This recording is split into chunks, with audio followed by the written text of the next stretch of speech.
আসসালামু আলাইকুম। সবাইকে স্বাগত জানাচ্ছি আমাদের হাতে থাকা সর্বশেষ আন্তর্জাতিক সংবাদে। আপনাদের সাথে আছি আমি আফনান করিম। শুরুতেই সংবাদ শিরোনাম। ইউক্রেন যুদ্ধ বন্ধের জন্য রাশিয়াকে আলোচনার জন্য কড়া হুমকি দিয়েছেন মার্কিন প্রেসিডেন্ট ডোনাল্ড ট্রাম্প। তার এ হুমকির বিষয়ে প্রতিক্রিয়া জানিয়েছে রাশিয়া। ক্রেমলিনের মুখপাত্র দিমিত্র পেসকভ বলেন, আমরা এতে বিশেষ কিছু দেখছি না। এর আগে ট্রাম্প ইউক্রেন ইস্যুতে রাশিয়াকে আলোচনার চাপ দিয়ে দেশটির ওপর উচ্চ কর, ট্যারিফ এবং নিষেধাজ্ঞার হুঁশিয়ারি দেন। ট্রাম্প নিষেধাজ্ঞার কথা বললেও এ বিষয়ে বিস্তারিত কোনো তথ্য জানাননি। ইউক্রেনে আক্রমণের জন্য ইতোমধ্যেই রাশিয়ার ওপর কঠোর নিষেধাজ্ঞা আরোপ করেছে যুক্তরাষ্ট্র। তিনি বলেন, তার প্রশাসন ইউক্রেনে অস্ত্র পাঠানোর বিষয়টিও বিবেচনা করছে। ইউরোপীয় ইউনিয়নের ইউক্রেনকে সমর্থন করার জন্য আরও পদক্ষেপ নেওয়া উচিত বলেও উল্লেখ করেন তিনি। এর আগে প্রেসিডেন্ট নির্বাচনের সময় ট্রাম্প বলেন, তিনি যদি প্রেসিডেন্ট হন তাহলে 24 ঘণ্টার মধ্যে রাশিয়া ইউক্রেন যুদ্ধ বন্ধ করতে পারবেন। এর জন্য তিনি ইউক্রেনের ন্যাটো সদস্যপদ অন্তত 20 বছরের জন্য পিছিয়ে দেওয়ার প্রস্তাব দিয়েছেন। তিনি মনে করেন, যুদ্ধ অব্যাহত রাখলে ইউক্রেন কোনোভাবেই জয়ী হবে না, শুধু পশ্চিমা দেশগুলোর অর্থ ও সম্পদ নষ্ট হবে।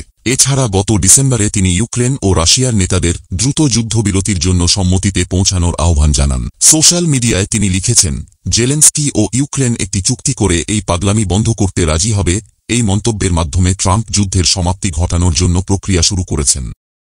প্রসঙ্গত, রাশিয়ার একটি তেল শোধনাগারে হামলা চালানোর দাবি করেছে ইউক্রেন। সেই সাথে মস্কোকে লক্ষ্য করে কমপক্ষে 100টি ড্রোন হামলা চালানোর কথাও জানিয়েছে কিয়েভ। বলা হচ্ছে, যুদ্ধের সময় এককভাবে পরিচালিত সবচেয়ে বড় অভিযানগুলির মধ্যে এটি একটি। বিবিসির যাচাই করা ভিডিও ফুটেজে মস্কোর দক্ষিণ পূর্বে রিয়াজান অঞ্চলে তেল শোধনাগার এবং পাম্পিং স্টেশনের উপর দিয়ে একটি আগুনের গোলা উঠতে দেখা গেছে। ইউক্রেনীয় কর্মকর্তারা বলেছেন, এখানেই হামলা চালিয়েছেন তারা।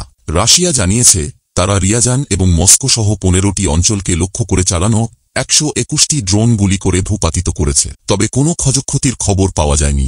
ইউক্রেনীয় কর্তৃপক্ষ জানিয়েছে, কিয়েভ অঞ্চলে একটি আবাসিক ভবনে রাশিয়ার একটি ড্রোন আঘাত করলে 3 জন নিহত এবং 1 জন আহত হয়েছে। ইউক্রেনের সেন্টার ফর কাউন্টার ডিসইনফরমেশনের প্রধান আন্দ্রি কোভালেনকো টেলিগ্রামে বলেছেন, রিয়াজানের একটি তেল শোধনাগার এবং ব্র্যাঙ্কের ক্রেমনি প্ল্যান্টে আঘাত হেনেছে। কিয়েভ জানিয়েছে যে এই স্থাপনাটি ক্ষেপণাস্ত্র এবং অন্যান্য অস্ত্রের জন্য উপাদান তৈরি করে।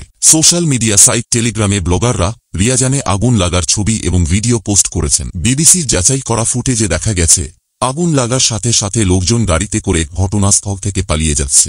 রাশিয়ার রাষ্ট্রীয় মালিকানাধীন সংবাদ সংস্থা আরআইএ ব্র্যাঙ্কের ক্রেমনি প্ল্যান্টের একটি বিবৃতি উদ্ধৃত করেছে, যেখানে বলা হয়েছে যে 6টি ড্রোন হামলার পর কাজ বন্ধ রাখা হয়েছে। ক্রেমলিন হামলার কথা স্বীকার করেছে, কিন্তু ক্ষয়ক্ষতি বা হতাহতের কোনো উল্লেখ করেনি।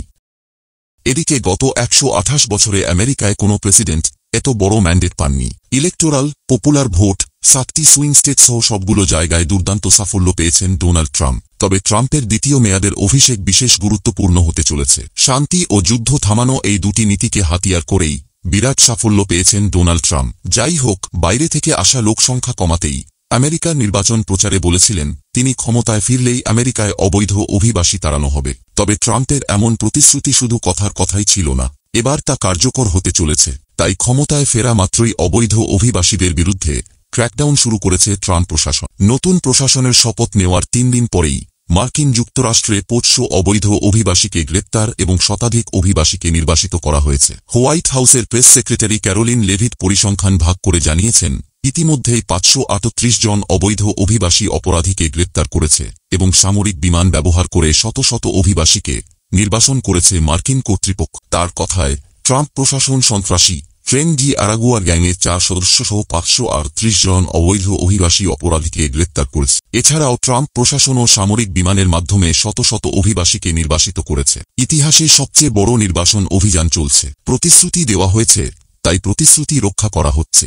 অবৈধ অভিবাসী অপরাধীদের মধ্যে রয়েছে ধর্ষণ, শিশুর প্রতি যৌন আচরণ এবং 14 বছর বা তার কম বয়সী শিশুর ক্রমাগত যৌন নির্যাতন করা অপরাধীরা।